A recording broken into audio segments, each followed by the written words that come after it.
Hey everyone, it's Sammy from Push Square, and it's been a while since I did a PlayStation VR video, and I still massively love virtual reality, so I thought today was the time to come back to doing PSVR videos, and I wanted to check out this new Tetris Effect demo. It's a game that I've been very excited about since it was announced at E3, so I've captured some video and I'm going to talk about my first impressions in this video. Please do remember to like the video and subscribe to the channel. I should have more PSVR stuff coming up this month with the release of Deracine, I think that's how you pronounce it, but anyway, the new From Software game, so look out for that soon, and let's get into Tetris Effect. So it was quite funny when Tetris Effect was announced because on pushsquare.com there were a lot of people kind of laughing at this announcement. It's like Sony did these kind of streams leading up to E3 and they were promising big announcements, and then they announced the Tetris game and everyone was laughing at it. But I was like, no, look, you don't get it. Res Infinite on PlayStation VR was unbelievable. So Mizuguchi, who's the mastermind behind games like Lumines and Child of Eden, he excels at evoking emotional responses through audio-visual experiences, and from what I've played of Tetris Effect so far, he's definitely transformed a kind of classic Russian puzzler into a borderline spiritual experience. So stick with me here. The game is playable on a standard television screen, and if you've got a PS4 Pro, you can play in up to 4K resolution, but it's definitely best on PlayStation VR. So the main mode in the game is called Journey, and yeah, it's basically Tetris, but at the expense of sounding like a beard-stroking, mochaccino-sipping hipster, it's a spiritual roller coaster. So you start out underwater, and each time you rotate a block or drop a block, the game sort of plays blips and blops in key with a kind of rumbling synth backdrop. And then as you clear lines, the scene gradually grows along with the audio, and so there's a point where there are these giant whales swimming around the stage. There is a new mechanic, so it's not just pure Tetris, they have actually added new stuff. So there's a new mechanic called Zone, which basically you build up a meter, and then once you trigger it, you have as long as it takes you to either reach the top of the stage or for the meter to run out, to clear as many lines as you can. This basically gives you a points bonus, which is a neat twist, and it adds a different dimension to the timeless gameplay.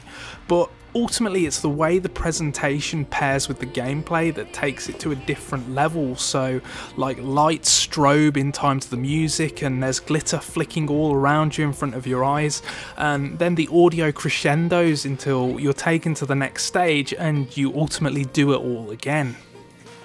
So there are 3 stages that I got to try in the demo, each have a different theme. There's obviously the underwater area that I've mentioned, and then there's kind of like a Mayan backdrop, I guess, and this one has like rap music, and there's all like sort of weird iconography, and like there was a triangle theme to it, like a triangular theme to it.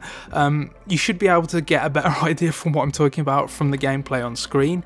And then the third one is like a fiery lair, where there are like these people chanting as infernos and fire rages all around you. The campaign looks huge from what's teased in the demo, and while I imagine you'll probably be able to beat it in a few hours, the beauty of a game like Tetris is that it's designed to be replayed over and over again. And actually, this does seem like quite a robust package, because out of the side of the journey mode, there's an array of other options, including obviously like the classic marathon mode. Everything you do in the game rewards you with experience points, and naturally there are also leaderboards and scoreboards and stuff like that as well. One neat feature that I really appreciated is that when you're connected to the internet, you can see where other people in the world are actually playing at the same time as you are, and occasionally there'll be like whales that float around the surface of the earth with their PSN profile name attached to it, so it just gives you a sense of community, feels like you're part of a bigger thing. And it really does feel like a decently sized game. The price is quite high. I still think it's maybe a little bit expensive, but you know, they're not shortchanging you here. There seems like there's a lot to this game, and it's obviously going to look and play great on a standard television screen, but it's in virtual reality with that heightened sense of scale and immersion that I think this game is going to achieve its full potential.